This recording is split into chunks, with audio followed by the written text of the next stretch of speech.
Ladies and gentlemen, from the depths of flyover country in the heartland of America, the Kansas City on the other side of the mighty Mo, welcome to Hittin the Bricks with Kathleen, the do-it-yourself genealogy podcast that features your questions and her answers. I am John, your humble hubby host, and on this episode, we'll be talking to Lori Berdak Miller. So let's start Hittin the Bricks. So, Lori, how did we meet? Do you remember? I believe we met at some genealogy conference, or else probably when you came out to the archives. One of the two would have to be. Right. So, I'm thinking more likely it was probably the archives.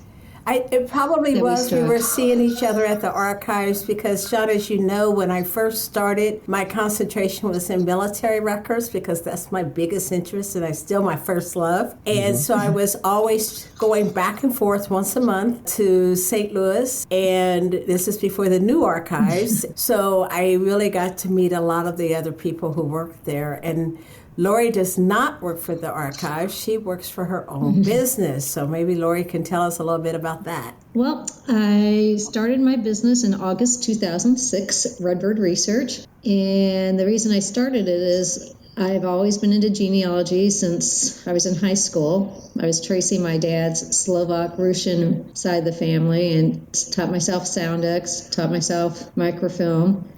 And so as the years went on, got married, had two daughters, have two daughters, I should say. One's named after Kathleen, of course. But even though she's a little old. Yeah.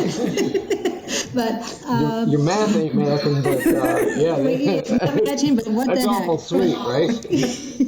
But my dad was in the Air Force for 20 years, and so I'm an Air Force brat, born at Patrick Space Force now. So I've always been interested in military and genealogy. So I went to the St. Louis Genealogy Conference that May of 2006 and met Jackie Ostrowski, and they had a little table set up, and Jackie was saying how the archives was going to be opening to the public to do research, and that they get so many requests they don't have enough staff to handle it. And she goes, well, you could, come in and do research for people, put your name on the NARA Independent Researchers website. I said, yeah, I'll think about it. This was in April, May of 2006. Thought of it that summer, was talking to my husband, and he was saying, well, the girls are old enough if you want to go back to work, And I said, yeah, I might do this. So I decided that August to go, and that's when the National Archives was located off of Page Avenue, where the famous fire happened in 73. But the building is still standing. So I went there, put my name on the Independent Researchers website, and got my first job within a week and a half. It was a guy in McHenry, Kentucky, where the Everly brothers were from. And they had a person in their cemetery they wanted to get a VA marker for, but they needed documentation. So what I did was pulled the file, and it was a pretty sad file because this gentleman ended up dying of tuberculosis in New York, but there was letters in the file from his wife, who was like 14 or 15 years old, wanting him to come home. She was living with his parents, and it was just really a sad file that she never saw him again. So I was invited to their ceremony the following spring when they got the dedication of the tombstone, and they gave me a bullet shell from the 21-gun salute and everything, so it was cool. So when I started my business, I didn't have their websites really weren't around back then, so people would refer me to other people, and that this built my company. I actually didn't have my website till my younger daughter graduated from University of Central Missouri in 2017, and she has a business degree, so her and my husband said, oh, you need a website. But most of my jobs, even though I have a website, referrals are my main business. And I accept that as a compliment because people then like what you're doing for them. So, John, having the flashy website to show anything. That's your best testimony is the people who come back. Yeah. So, John, I'm not sure we ever introduced who we're talking to. Oh, well, maybe we should do that. You would think that somebody would produce this stuff, Well, that's what we're missing. We need a producer on this show. That's one of the biggest issues. All this good. You can tell Kathleen and our kinder sisters here. And so the mystery may be solved. If you send $5.99, we'll tell you who we were talking to. A self-addressed stamped envelope. Please send $5.99, and we will forward to you the name of the person we were talking to. So we're talking to Lori Miller, Kathleen. Berdak Miller. Oh, Lori Berdak Miller. Yes, in case I have relatives out there. In case you didn't know. I did know. Lori Berdak Miller. Yes, I'm sure. You guys hit it, just went straight to it. And Lori, you are in what area, what region are you in, and which archives do you work for? Or work with, or work in. That's all right. I do work, people think I work there too, but that's okay. I go to the National Archives in St. Louis. I live currently in St. Peters, Missouri, which is across the Missouri River, and I go there every day. Which is why, Kathleen, you haven't been to St. Louis for the purpose of records research in how long? Since the pandemic, I have been using Lori exclusively, and I give her name out for all referrals. So when people call in, since I no longer do the document retrieval for any National Archives except for Kansas City, now Lori gets all of my referral work, and she does all of the work for AP Genealogy. Lori Berdak Miller, what is your, if people did want to contact you, Lori, how would they do that? The best way for me is to contact me at redbirdresearch@gmail.com for the St. Louis Cardinals, of course, and Lori at redbirdresearch.com. Okay. Those are two options you have. We'll make sure those are in the show notes. So Lori was talking about a couple things I want to make sure I mention. Originally, we were all working on this area called Page Street, which was nothing like what we get to work with now if you're going to the National Archives, even as a visitor. But Lori, do they allow visitors now at the National Archives like they used to, where you could set up and anyone can sign up for a table to come and do their own image capturing? Well, what their process now is you need to go to nara.gov and you will look, there's a site about doing research. And what you have to do is in the olden days, you came and you made an appointment, did an orientation in the building on a PowerPoint. Right. Now you have to go online and do the orientation and do the quiz, and you will print off the certificate. And after you get that done, then you will contact the archives specialist and set up an appointment to come in and look at the records. And then you will also submit the names of the people you're trying to find files on. Because of that 1973 fire, you might not have a file, or else you might have to go through the file might have to go through preservation, and that can take some time. So what I would do is, go to nara.gov, go to that site, do the quiz, hope you pass it. It's just the rules and regulations of going to any of the National Archives. And once you do that, it's good for any of the National Archives locations, that certificate. And it's good for 1 year. You have to renew it every year. Lori, have you always been interested in research?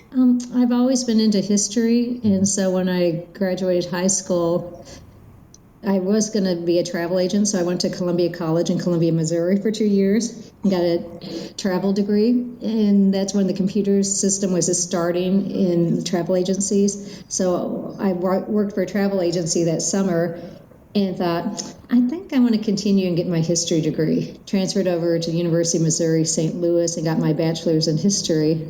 And I worked in collections and exhibits and in the library when I was a student. So I've always been into research, looking up stuff. My family always said, oh, Mom, you're always Googling something, try to get the answer for something or looking up. I said, but I got to know these things. And like driving down the highway, you see something, got to pull off and go look at that. And so it's always been in me. I think, too, my dad, with his military background, he kind of got my interest in looking up stuff more. So I think a lot of that interest came from my dad. If I can learn more, I like to do that. I like to take Zoom classes. I like to take stuff so I can keep on adding to my knowledge and being in different organizations and groups that I can get my additional knowledge added onto. That sounds very similar. That's why we're sisters. Yeah, Exactly. where she comes from as well. It's always the Googling. It's always putting something into the brain box. Well, and it's nice to make money. It's nice to add to the income of the family. Mm-hmm. But to me, my reward is helping the people. Yeah. It's like I get personal relationships with people. I mean, I feel like I like to make a relationship with my customers. I don't feel as customers. I said, you become my friends. See, I told you it was normal. Lori, I have a question.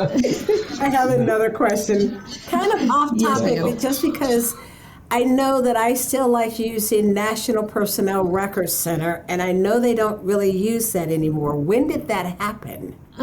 Well, people see, everybody lumps the building as NPRC. It's the National Archives. Right. NPRC is under the National Archives, which people don't understand. They go, oh, I need to get my records from NPRC. It's no. A lot of people do not realize there's the 62-year rule, the archival rule. So anybody that gets discharged 62 years from today's date, including reserve time, any extra time, it will determine if the record is on the archival side of the building in the National Archives or in the NPRC side of the building. NPRC side of the building, so today, this year, it would be if anybody discharged in 1962 and back from today's date. So if you have somebody that, say, got out of the service in April 1st, 1962, that record will be on the NPRC side of the building. It won't become archival until April 1st. And then it'll be on the Norris side of the building. And that's because the archival records are public domain. Is that correct? Yes.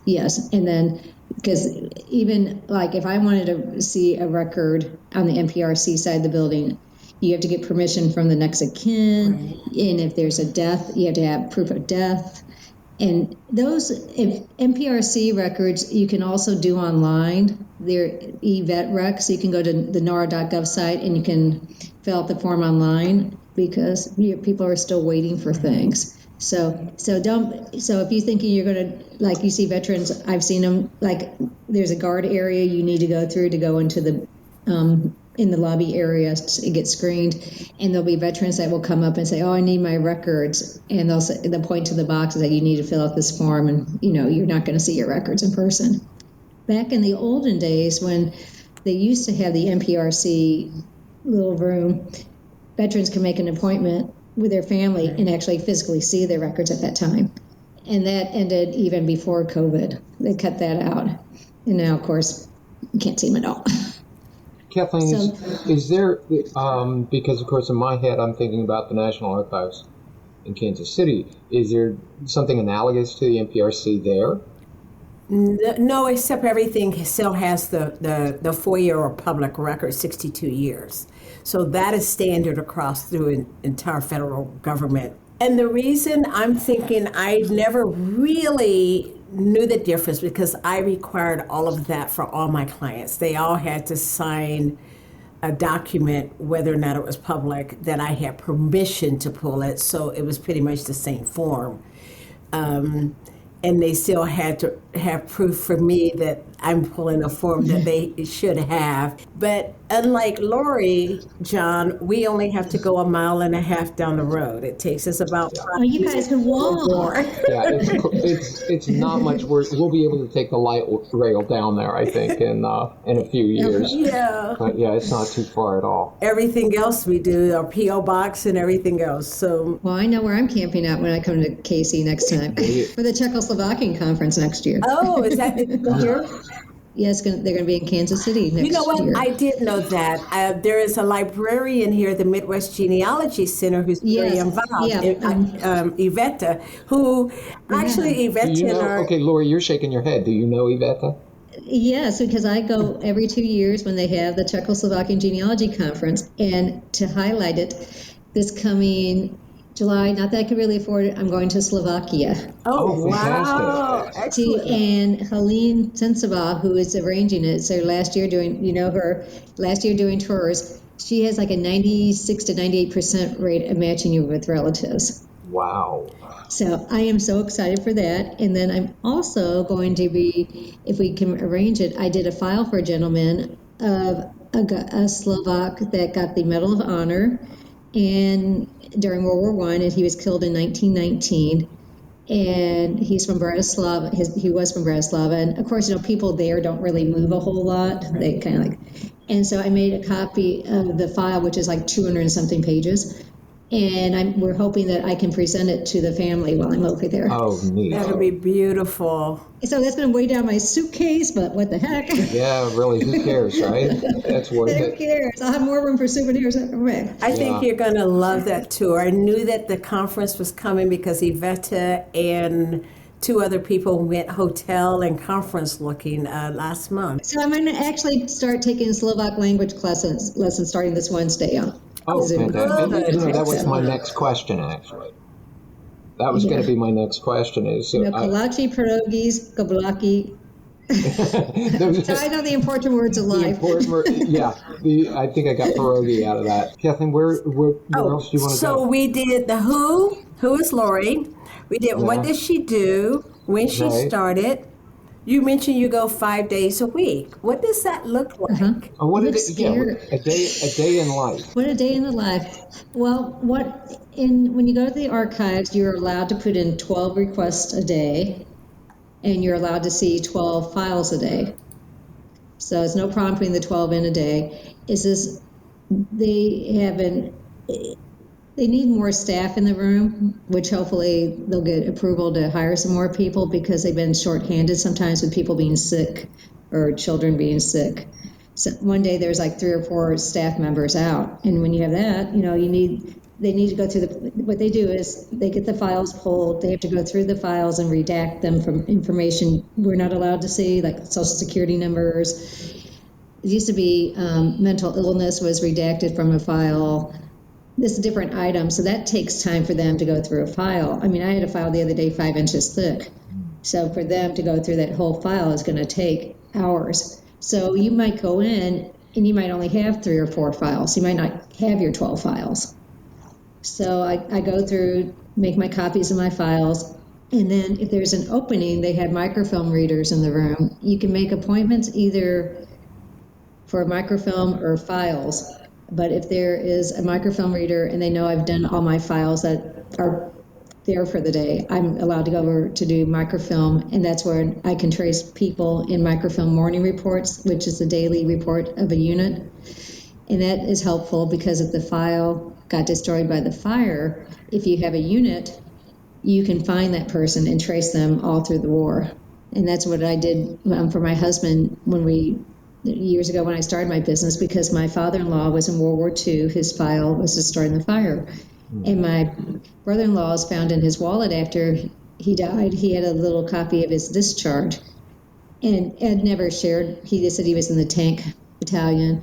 So with that information, I was able to trace Ed from boot camp at Camp Crowder, and then going across the Battle of Bulge, help liberate a concentration camp, and then come back through Fort Dix. So I copied anything with Ed's name, location changes, and all this. And so I spiral bound it into a book and gave it to my husband for Christmas one year. And it was probably about 2 inches thick.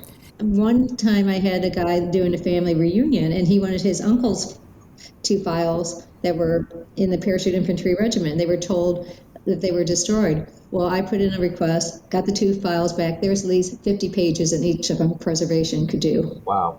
So, and even if it's just one piece of paper, like I'm doing a client now, and nobody knows what unit he was in, they just said, I think he was in officer training. Well, the 2 pieces of paper I got, it was a dental record, and it had his unit on it. Exactly. And just like having that unit is like, hallelujah. It wasn't, because he did officer training for like 6 weeks. But now I had this unit, so now I'm tracing him in the morning reports. And it's like what mainly my day is. I'm there, from 9 a.m. when they open till 4 p.m. when they close. And as I tell people always, when you pick one document, you can normally come up with 3 questions or 3 pieces of information. Something's there. And one of the things I tell people also is that there's nothing but the pay voucher. They'll say, it was burnt in a fire, we have the last pay voucher. And they don't want to pay it because it's like $20. And my thing is, but you don't know what's on that document. It shows that they did foreign service. You know, it might be this interesting, like letters in the files. I do a talk on genealogical treasures in military files. And I love doing that talk because people don't realize all the items that are in a file that, for genealogists especially, that we are so excited. I mean, I think that's what makes me different than the other researchers in the room. I mean, one time I found a birth certificate. Yeah, well, the lady, first go back, the daughter of the veteran wrote a letter asking for a copy of her dad's file, and she was told there was no file. So then I'm looking at this file because I was doing it for, I think, a military collector or something. It wasn't for her. And I thought, I got to contact this lady because I got her dad's file, and there's at least, 10 or 12 pages in here, and there's a birth certificate in here too, which is really important for genealogy. So I saw that she was in Pittsburgh, and she has sent the letter like 6 or 7 years previously. So I Googled, trying to find this. She lived north of Pittsburgh, and like a pet store or something. So I ended up calling this pet store, and I said, is so-and-so working there? And they said, oh, yeah, she's the owner. And I said, could I speak to her? I said, great. So I get her, she gets on the phone, and she goes, hello. And I said, hi, my name's Lori Berdak Miller. I'm a military researcher in St. Louis. And I just want you to know that I have your dad's military file. And she was like totally silent. And she comes back and she goes, really? And I said, yeah. And she goes, I was told there wasn't a file. I said, yeah, there is a file. And I said, and I want you to know there's a birth certificate in it. And she was quiet again. She goes, really? And I said, well, my dad was from Western PA, and your dad they lived in the same general area, coal mining area. And she goes, yeah, oh my gosh. I said, well, if you give me your address, I'm just going to send it to you. I'm not going to charge you for it or anything. I just want you to have this because I think it's so important. And she goes, well, we always wondered what our real last name was because he kind of Americanized it. So right. No problem. So she goes, well, do you have any animals? I said, no, we live in a small villa now. And I said, I have grand dogs and that. She goes, oh, okay. So I send her the stuff. Like 3 weeks later, I get a box full of dog treats in the mail. But to me, it wasn't getting, I wasn't expecting anything from her. But, no. These are things you can find in files that people don't know. Right. These and that's what I tell genealogists, a military file has so much to it. Yes. And when you find things like that, it's nice tracing people, the military stuff, but then if you can find the personal touches too in a file. So this was one of my excitement days. Well, you're giving somebody a last name. But reconstructing military records is more than just giving the facts. It's like genealogy is more than just giving the facts, the dates, and there's a human behind it. And what Lori does is extraordinary because a lot of document retrievers are just copying it and sending the file back. Or they don't do that extra that you get when you just have a small bit of curiosity when you research. Yeah, it is. Yeah, I had one I was tracing, because there was not much of a file, so I was tracing morning reports. I saw the guy died in Luxembourg, and I have a customer, one of my early customers lives in Luxembourg, so I said, is there any way you can go to the cemetery and take a picture of the tombstone? Because it could be on Find a Grave, with it being a national cemetery, it might not be. He goes, can you get a picture of the guy? And I said, well, I'll contact the family. So they sent me, him in uniform. So I sent that over to Daniel. He ends up going to the cemetery, and they have the military markers there aren't raised like our, black printer that's this white on white. So they have a box of sand from the Normandy beaches. So he rubs into the name. He puts the picture at the bottom of the tombstone in a bouquet of flowers and takes a picture for me so I could give it to the family. Oh, how sweet. Isn't that precious? But the family wasn't really overexcited about it. I'm like, oh, this is so cool. but I got a copy of it still. But I just thought, getting closure to the family, this is, that he is still being noticed there, even if he's across the sea, the ocean, wherever. he or she will always be remembered. So, and I think that's the main thing about military research. You're doing it for the remembrance of the veteran and to honor that veteran and honor their family that sacrificed maybe their families, not even by death, but time away from the family to do their service. Always a huge sacrifice. Let's say thank you to Lori very much for spending time with us and letting us know kind of what a day in the life of a premier researcher looks like.